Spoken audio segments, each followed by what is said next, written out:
Hello, so what are your thoughts on reincarnation? Is it a thing? Do you believe it exists? I mean, we can't know for sure. It's something that I've always wondered about. Because if you look at the universe, you could argue, if you looked at the universe, everything's energy, frequency, and vibration. Einstein's theory of relativity, everything is tiny atoms spinning at speed. And the more dense something is, the slower it is vibrating, oscillating, spinning. And something that's like light, the things we can't see, are oscillating and vibrating at much faster speed. So you look at the universe like that, everything is energy in one form or another. So then we have our bodies. Now bodies are like a vehicle. And that soul or that spirit that's inside, well, isn't that just energy too? The body is energy, so when we pass, the body rots and breaks down and forms into another part of energy, into the soil. What about the spirit? What about the soul? Because if that is energy, what happens to it? Now, if you follow the law of conservation of energy, it states that energy cannot be created or destroyed. It can only be transformed. So it's transformed from one type of energy into another, from one place to another. In which case, our spirit and soul are actually not destroyed. So where does it go? What does it hold? There's so many arguments for and against this. And this is what NMA teaches us, to dig into more deeper philosophical, esoteric subjects and consider the potentials. Now some might say if the population is rising, then if we are reincarnated and come back into another body in another lifetime, then how comes the population grows? But then you've got to look at the fact that why would we be the only galaxy, the only dimension, the only time? How do we know this is the only reality? There could be numerous realities. And who knows when you reincarnate where you go? There's so many different things to consider. And that's not saying I'm right or wrong. But it's really good to consider these potentials. It expands the mind. It opens you up to all the different possibilities. So anyway, I was really kind of interested in this. And it really piqued my interest. And I was like, oh. And I saw down the road that somebody was doing past life regression. So initially group past life regression. So I tried that for 20 minutes and it was a pretty amazing experience. I was able to connect into the unconscious mind. There was about 10 people in the room. And we all walked through a scenario and then we each went into our own life, so to speak, life or past life. It could be the same life, it could be a previous life. And we each did that and everyone came out with something different. And that was my very first time. And of past life regression. So for me, the fact that every single person had a different story and a different experience also confirmed that the person, the therapist that was walking us through the session wasn't influencing us in any way. So I had a one-to-one session, and I've had a number of experiences of me visiting potential reincarnations of what's happened to me in my life. And one of the ones that really sticks out is one where I saw it in so much detail. It really was an eye-opening experience. So I went back in time. It was like good few hundred years ago, and I was a small young girl with long blonde hair, very poor family. Mother passed away, father worked in the fields. Me and my younger brother were playing in the stream. And we lived further up the road in a very rather old, knackered out old house. And it was an interesting story because this little girl had a key. She did all the cleaning, all the chores around the house and kind of took care of her brother. And she had this key. It was this beautiful brass key that an old lady had given to her, an old lady that she befriended in the village. Had the key to this special place. This old lady did some kind of magical kind of practices. She may have been a witch or something. And she knew when it was her time had come to pass, she'd give the key to the young lady to the young girl who she'd been spending time with and showing her how to cast spells and, look into all kinds of weird and wonderful stuff, books and potions and hieroglyphics and languages and all these different kinds of things. And she had the key to this. It was like a hidden away building, but it was almost like it was part of the church.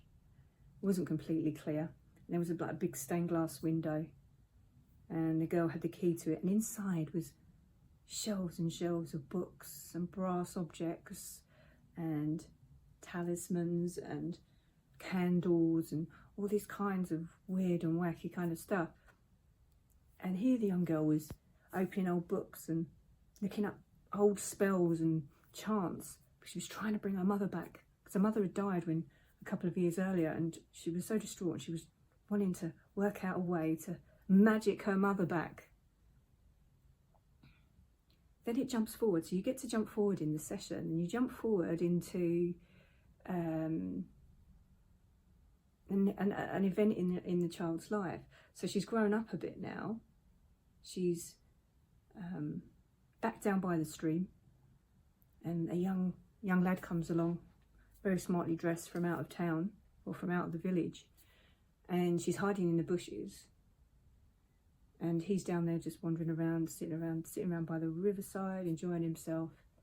And she eventually, and he goes there regularly, and eventually she comes out and they become friends, and they start talking about things, and she tells him all about, and they get to know each other better. She tells him all about the room and all the things in it, and one day she takes him there and they go to the room and they look at all the books and check everything out, and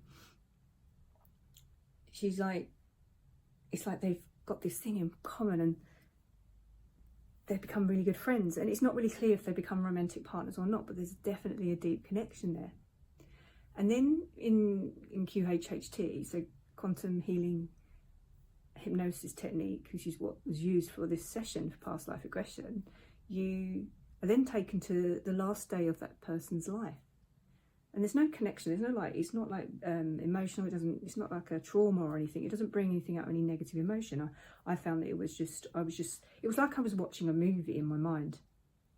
It was really interesting. And what I found was that she ended up, that the last day of her life, she was on the stake being burnt. I wasn't seeing her all crispy and burnt, but she was on the stake being burnt because somebody had found out about the witchcraft that she was practicing. So this was really interesting, and it was so vivid. I remember when I went into the session, you're there, you're still kind of there, and the egocentric identity can start coming in with chatter and stuff to start to try and put you off, or say this isn't going to work, or this isn't going to happen, and then the therapist walks you through. So the therapist walks you through, so you'll go, it can be various different ways of entering into this subconscious world. In this occasion, I think I was potentially on a cloud, stepping off a cloud into another world. You can also have a door in your bedroom and go down a hallway, and then you end up somewhere. And it's strange because I start off as the person, and then I take a step back and it's like I'm watching a movie, but I know that person was me. And I sense that person was me. And it's a really interesting experience, because afterwards I start wondering, I wrote everything down afterwards, I had so much to write, and you start wondering, well, did I just make that up? Did I get that out of a movie or something? But I looked up afterwards, I did a search just to see if there's anything that linked to any of the things I saw, and there was nothing that came up in a search. And it was like, it could have been my imagination, but I don't know where on earth that would have come from. And it's really interesting. And what they say is, with these past life regressions, if you're going into another life, what is that story trying to tell you? What are the main points of that story, and what is there to learn from that story? So for me, in that story, it was hard to know for sure. It was almost like she'd opened up her secret life and heart to somebody who then potentially betrayed her. But then the moral of that story could be, don't trust anyone, but you can't live your life like that. It's going to be a story that can help you grow and expand. So then could the story be,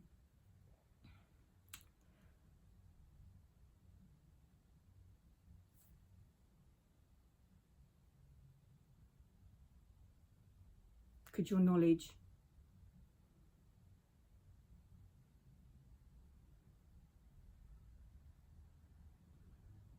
do you have some kind of knowledge that can advance or help the world, but the powers that be might try and stop it? It could be something like that. There's so many ways you can interpret it and look at it, but the point is, that was an amazing experience, and you can learn things about yourself and your life and what you need to look out for, or what you can learn from it.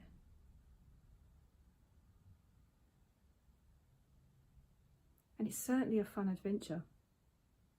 So who knows, maybe we do reincarnate. And if we do, are we living lives and lives over until we learn the lessons from the past? The idea is we learn lessons from the past. So is this story about be careful about who you trust, not about not trusting anyone or not opening your heart to anybody, but be careful about who you trust. Don't be so giving of your heart and your trusting nature. Who knows? But it's an interesting story. It's something worth thinking about, and you can learn a lot from these. But also you've got to take it with a pinch of salt. Was it my imagination? I mean, I'm inclined, there's all potentials out there, and until it's proved otherwise, I'm inclined to believe that we do live new lives, and each time we're coming back to learn something that we didn't learn the last time.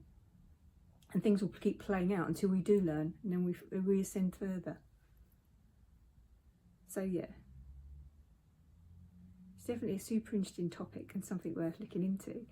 So if you're interested in past life regression, you want to have a session, let me know. I'm not the practitioner myself, but I can put you in the right direction.